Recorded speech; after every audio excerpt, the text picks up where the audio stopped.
ឆាតឆាយតែស្ដាយកូនរួងឯកាមេដា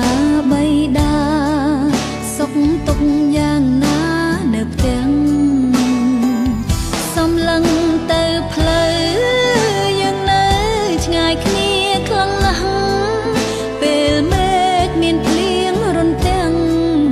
កូនយំនឹកទាំងកង់ក្តៅកាយនៅទីក្រុងអារម្មណ៍កូននៅឯស្រុក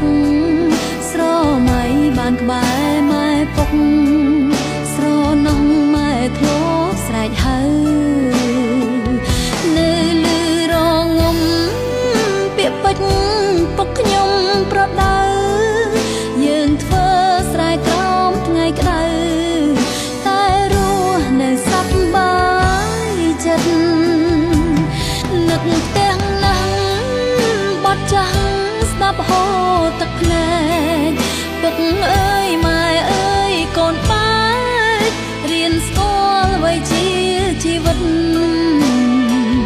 អបក្តីស្រមៃនៅឆ្ងាយមិនមែននៅជិតតែធ្វើឲ្យកូនចេះគិតគុំនិតមិនដូចពីក្មេងទួងរួងនៅឆ្ងាយចិត្តកាយកូននៅដដែលទោះគ្មានអ្នកណាមើលថែក៏កូនអាចថែខ្លួនឯងពុកម៉ែកុំព្រួយថ្ងៃមួយគង់ផុតចំបាយរាល់ថ្ងៃកូនប្រាប់ខ្លួនឯងជីវិតត្រូវតែតស៊ូ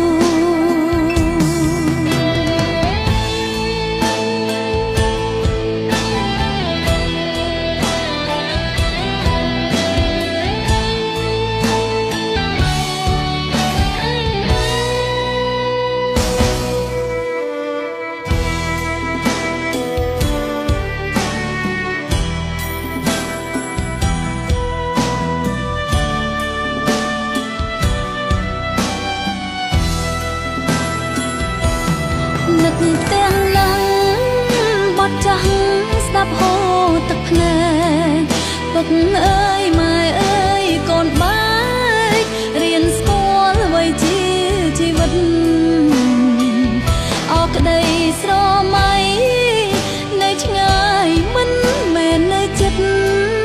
តែធ្វើឲ្យកូនចេះគិតគុំនឹក